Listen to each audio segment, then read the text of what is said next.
We got somebody who's sick. Oh! Jon.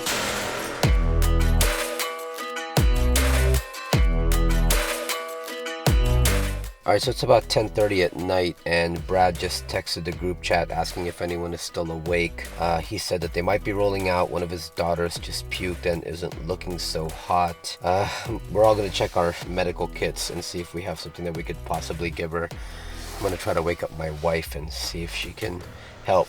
He pretty much has a full-blown ER staff here. Get you caught up to speed. Last night at the hip camp got a little weird. It wasn't the hip camp's fault. It wasn't anything to do with the hip camp itself. So Piper, our youngest, climbed up into the tent. Was getting all cozy warm, getting ready for bed at about 10 o'clock. Pretty cold out with the wind chill. It was probably around 20. So she's all bundled up. She's all warm. And then she frantically climbs out of the tent saying that she's going to throw up. Lo and behold, she threw up on the bottom of the tent ladder, and she was looking pretty pale and not looking real solid. So we made the call to pack up at about 10 o'clock at night and head home. Before I continue with that story, it's kind of a testament of why it's important to stay organized at camp. We weren't last night. We were kind of all over the place trying to get the diesel heater going. That's a long story. Things were kind of spread out. So it took us about an hour and a half or an hour to pack up in the middle of the night in the dark. That was a lesson that we took away from that, is to stay organized just in case something happens, especially towards the end of the night when you're getting ready for bed. You know, be ready to be able to get out of there fairly quickly if you have to. I'm not saying be like on edge and paranoid all the time. That seems silly, but at least have a contingency plan. We got out of there about an hour and a half into the drive. My wife said, pull over real quick on the side of the highway.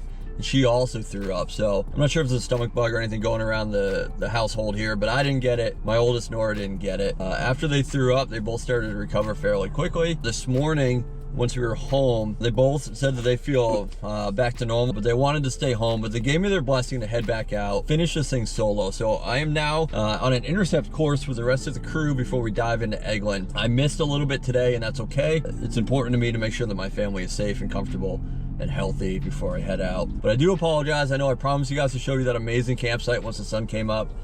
It didn't happen, obviously, but there are pictures online, and Asia from Baptism Overland, Jon from Sunshine State Adventure Company, they're gonna have videos and photos of that, so check out their channels so you can check that out. It is on the F.A.T. It's linked on the F.A.T. files. You should have no problem finding it. So like I said, we're getting ready to dive into Eglin, getting ready to meet up with the crew in a Waffle House parking lot. Let's continue on day 2 of the Florida Adventure Trail. Didn't go as planned the first day, but we're crushing it today.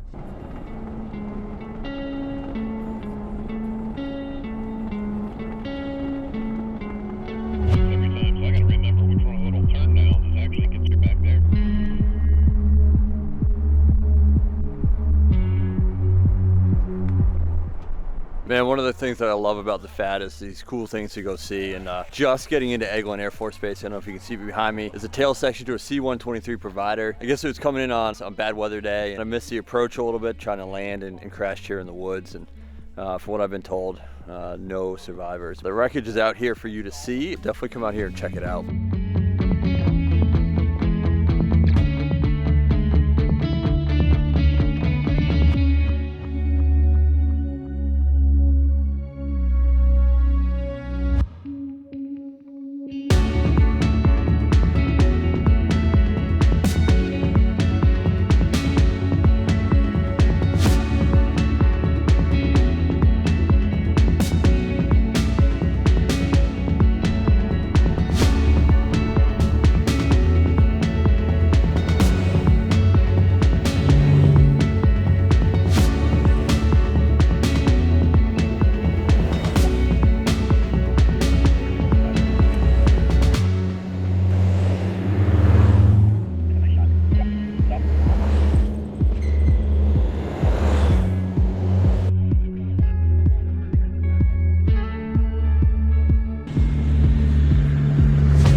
is in there. Ben, you're in there, bud. No. There we go.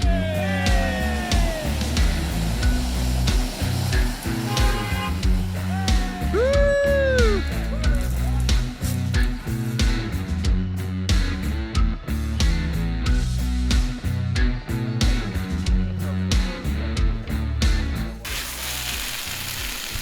What are we eating on tonight, John?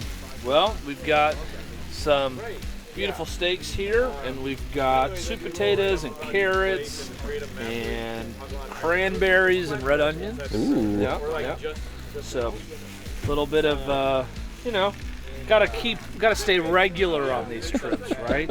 Can't just be eating pork rinds and ho-hos. Oh, heck no. We need a little vegetables in the till. So, I'm gonna put these steaks on in just a second.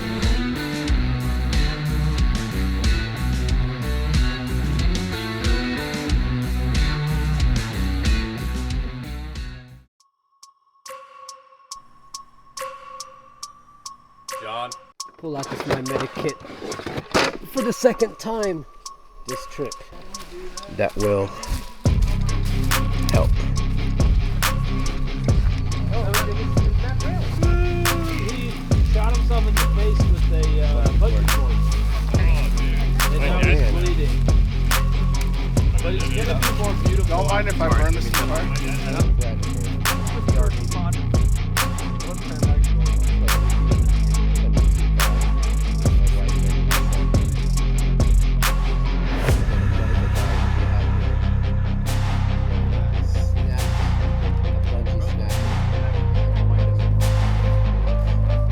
Do we still have the rest of that wash bottle? Yeah, that's right. And we have more wash here too. And then the gauze. One more gauze. Do you have any more gauze? I have gauze, yeah. 2 4x4. That was my concern. But I couldn't tell where it hit initially. Other than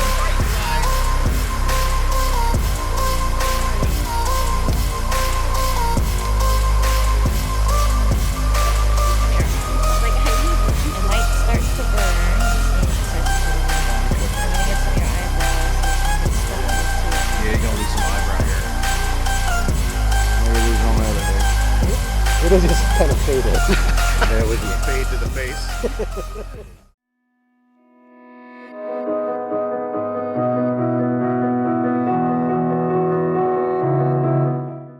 Oh, so today was a day. Today definitely happened. Let me fill you in. I'm all bundled up in the Jeep.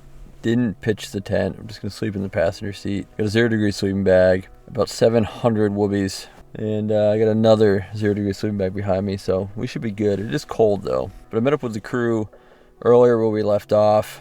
We dipped into Eglin where we saw the C-123 provider crash, and we kind of talked about the sad story behind that. Again, marked on the F.A.T route is those things, plus a lot more like anti-aircraft guns, Sherman tanks, you name it. A lot of military history happened on Eglin. If you Google around a little bit, you'll find that there's quite a bit that happened here. Now, coming out of Eglin, if you don't have the Avenza app, you have to download that and use the map coming through here. It's crucially important. And I say that to say this. Be very cognizant of where you're driving through in Eglin. It's very easy to kind of go off track and go into a red zone. Now, when you're looking at the closure maps themselves, the red zones are off limits, obviously, but the roads to go through, I've been told, are okay. You can continue going down those roads. Where you can't go is through restricted areas, even if the gates are up. So we ended up driving through a restricted area today, not on purpose, just trying to make our way over to the campsite that we're at now. I believe it's Weaver River campsite. Super remote, awesome little quiet campsite. Stark contrast to where we were before, where we had those amazing views. We don't really have that here, but we are kind of tucked away. It is super primitive, dispersed camping. Like I said, we were going through a restricted area accidentally. We got stopped and held up for about 45 minutes while they checked licenses and permits. We were lucky enough to walk away with just a verbal warning telling us to be more careful of where we are. Had we accidentally driven through one of the live fire exercises that were happening, we would have been cited and probably in some big trouble. So be aware of that. So that held us up for 45 minutes. Trying to come up to this campsite. Ben got high side on his frame, so we spent about 45 minutes to an hour unsticking him, working through those recovery problems slowly, methodically, safety in mind. So the thing that kind of capped off the night, pulling things out of the back of the truck, a bungee cord got caught and eventually snapped back.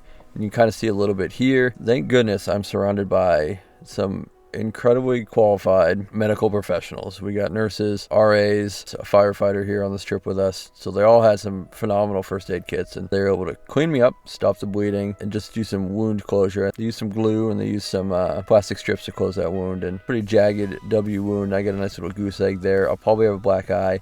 I have a bit of a headache, but like face injuries, of course, they just bleed continually. They did such an amazing job cleaning me up. They'll probably scar, but it's going to look great when they're done. My hat's off to Jess and Jack and Risa for really taking very good care of me. I don't know how I'd self-treat this one. This was a pretty good injury to try to work through. I'd have to use a mirror and try to do all the same things they did. Luckily, no eye injuries, but the potential, right, for a bungee cord to hit you in the eye. We always hear about how dangerous they can be, but yeah, I lived it firsthand, and I'm blessed and so thankful that it did miss my eye. Hit me where it hit me. Probably have a little scar. Yeah, that was our day in a nutshell. It was amazing and dramatic and all the things all at once, and I wouldn't trade any of it for the world. I do miss having my co-pilots with me, Kayla, Nora, and Piper, but they're at home feeling much better, and I will see you guys in the morning for breakfast, and we're going to hit some trails through Blackwater. Good night.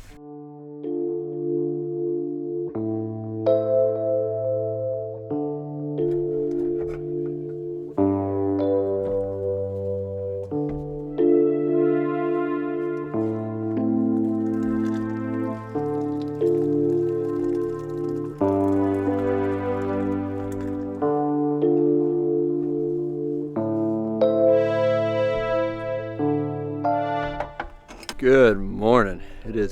It's brisk out. It's probably a solid 20. Coffee is brewing in the little French press cup. Good Mountain House breakfast meal going. So we're just waiting for those things to, I guess we use the word cook kind of loosely. So I'm gonna head up and eat breakfast here in a minute. You can see my little incident is healing up. Just a little tender today. Nothing too crazy. No headaches, no nausea, no nothing like that. You get a little knock to the head with a bungee cord. These things are more dangerous than you think. But man, today's gonna be awesome. So a couple things had to happen. We had to renew our Eglin passes so we could get off of Eglin because we're still technically on Eglin.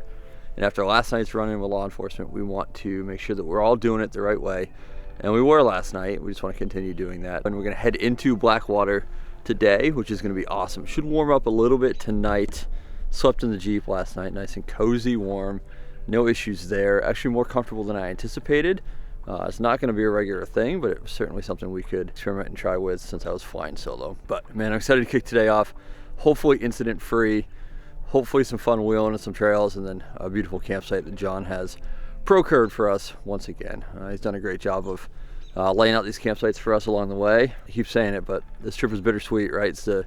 It's kind of the end of this whole F.A.T trip, and we've been talking about what's next for us. And stay tuned on the channel because there's some awesome adventures coming up. We're already in the planning stages, sitting around the campfire last night of what's next. But this place is beautiful. Right on a river you can see behind me, steaming in the early morning. Can't ask for better. But I'm gonna go eat breakfast before it gets cold because I'm sure that it's nice and softened up. I'll see you guys on the trail.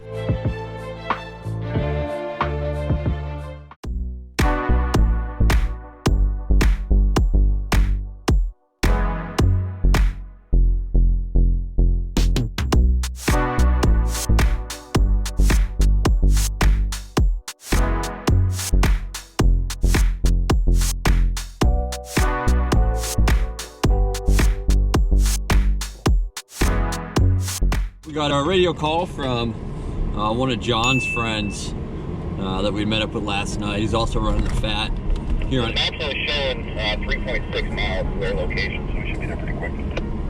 Good copy. He got stuck in a little mud hole, I guess. He's driving a Toyota Highlander. Second time he's gotten stuck, and me and Jack were the first ones packed up. So we are going to go mount a rescue party and go see if we can't pull him out and give him a better rest of the day here.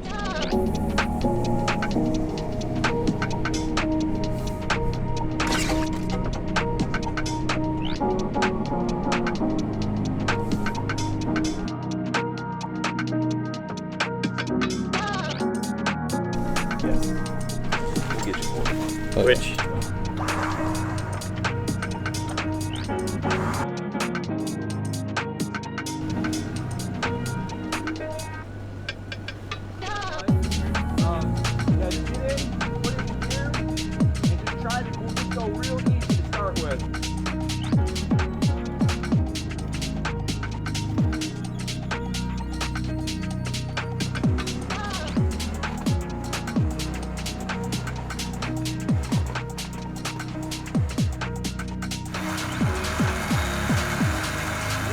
Oh man, so he was headed to the T45 Goshawk crash that's here.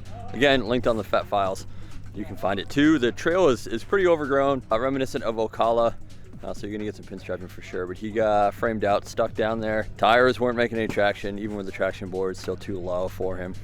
So we had a couple options.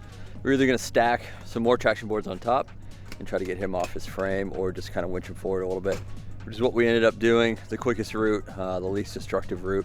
And we snatched him right out with no trouble at all. So now we got to try to figure out how to back out of this tight trail to turn around and start heading back to meet up with the rest of the crew. But he lives to fight another day to continue the F.A.T, and so do we. So we're going to keep pushing on.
I got that video too.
just like that, this thing has come to an end. We pulled into Hurricane Lake. It's gonna be our campsite for the night here at the end of Blackwater State Forest. And man, what an epic adventure it's been. 1,200 miles around the state of Florida. We broke it up into several pieces just because that's what was most feasible to us and the large group that we had. But it can be done in about a week. It's a bittersweet moment. The tree behind me is, we're calling it the official end of the F.A.T here. It's an amazing point to stop and it's an amazing point to start. Blackwater, if you've never been here, it's probably one of the coolest parts of the F.A.T. It's not just flat ground here. You have some grade changes, some uphill, some downhill, some off-camber stuff. Some of the cooler trails have been shut down to erosion control and things like that, but what an amazing way to cap off this trip. And remember, we're gonna get camp set up here in a minute. Sun's about to go down, but we have some light. So for the first time, we're gonna set up camp before the sun goes down and start planning our next epic adventures.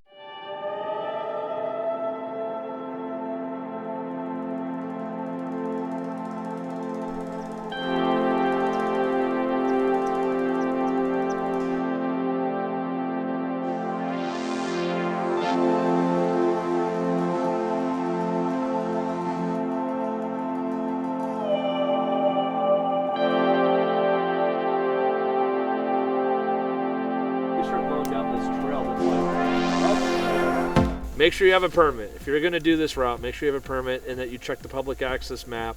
And the Avenza app. And the Avenza app and all the things. And just don't go anywhere with Mitch. The GPX files won't take you through the section. We diverted off of the Florida Adventure Trail for no reason and ended up in the ranger station.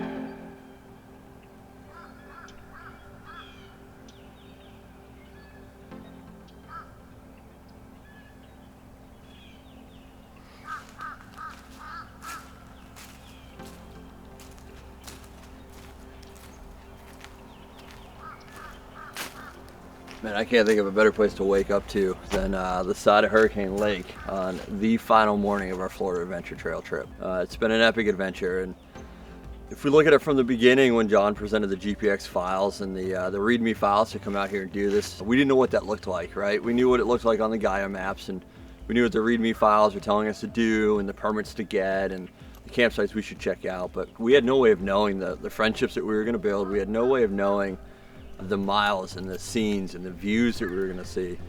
We had no way of knowing the bond that we were going to build with my family, my wife and girls, and there was some tension along the way sometimes. Camp gets stressful. 2 kids running around trying to make things work, packing up, unpacking, but I wouldn't trade any of it. We all grew along these 1,200 miles and in some pretty epic ways. The other night, for instance, when I decided to take a bungee cord to the noggin, Asia's wife Jess, who's a medical professional, just jumped right in and patched me up with the help of Arisa, Ron's wife, and Jack the firefighter. Man, those guys work seamlessly. They had never worked together before, but they came together seamlessly, talking the same language and putting me back together again. It's stuff like that that always impresses me on these trips. We surround ourselves with this amazing community, and really, that's what it's all about. That's the reason why I like doing these things. Yeah, we get the girls and my wife out of homeschool environment into the wild school environment, right? Learning along the way, we see things. Oh, what kind of bird is that? We'll look it up. We'll learn about the birds and the trees and the environment, the Florida history. It's been a phenomenal learning environment for them. But we've just grown so many ways over one trail trip, 3 weekends, and we've built some lifelong, long-lasting friendships, and I can't thank Jon enough for bringing us along on this trail and this trip. It's just been a blessing, and that's really the only word I can think of. And I'm so glad that we decided to pull the trigger and come out here and do this with the crew, kind of get embedded with them and learn from them. I mean, we've learned recovery techniques, we've learned line choosing and spotting, we've learned packing the vehicles and things we need and don't need. We've learned how to overland better as a family with a group. We've learned ways to keep the girls entertained in the car longer, so we can kind of push a little further on the trail to make that awesome campsite. We've also learned that there are limits. We've learned a lot of limits on this trip. Rig capabilities, personal limits, and things like that. So I think overlanding isn't just about camping next to a beautiful lake. I think overlanding isn't just about the trail ride, but it's also about the fellowship, the bonding, growing together as a family, growing together as friends, and enduring some of the good times and the hard times on the trail, because the 1,200 miles of trail can't all be good. This portion of the trip was almost doomed from the start if we look at it. When we got to camp for the first night, Piper almost immediately felt sick after eating dinner. We thought that maybe she just ate too much too fast, so it would settle. It didn't settle. She vomited. We made the tough call in the middle of the night to drive home to drop her off, and on the way home, Kaylin vomited as well. With their blessing and with their encouragement, they encouraged me to come back out and join the crew, and I'm glad we did. We pushed through Eglin. We went through a red zone, or a checkpoint we should not have been in, over at the Army Ranger camp, and man, Eglin Federal Police did not like that, so they stopped all 10 of our rigs and had a discussion with us about where we went wrong, and we were wrong. We absolutely were wrong. We luckily got warnings, and we got pushed on our way up to Weaver River Campground, where we spent the rest of the night. Shortly thereafter, we built a fire. We decided we were going to bring the solo stove out to build another fire, due to the fact there's so many of us that we couldn't gather around to get close enough to the fire to stay warm, so we were going to build 2 fires. Went back to my rig in the dark without a flashlight, grabbed a hold of my camping band, which has some bungee cords strapped on top, something strapped incidentally in my first aid kit, and as I did that, something caught that bungee cord, and it whipped off, hit me right in the noggin, and from there I was just gushing blood out of my face. So by far the most dramatic portion of the Florida Adventure Trail was our ending, and I gotta be honest, I wouldn't trade any of it. It was the perfect way to cap off this trip. My face doesn't hurt, didn't hit my eye, which I'm super lucky about. It was a learning moment for me and subsequently everyone else in camp. So I'm glad I could be the one to teach them that lesson. But yeah, it's cold out here. The rigs are packed up. We're gonna cap this trip off probably the most American way possible and head over to Waffle House for a breakfast. But this has been awesome. Truly, truly awesome. Make sure you check out Jon from Sunshine State Adventure Company's channel, Asia's with Baptism Overland, Adventures with Danan. All the guys that joined us along this trip, they all have a unique way to tell this story, and I think it's important to see it from all angles. I'll link their channels in the description below. Show them some love, and I can't wait to see you guys on the trail.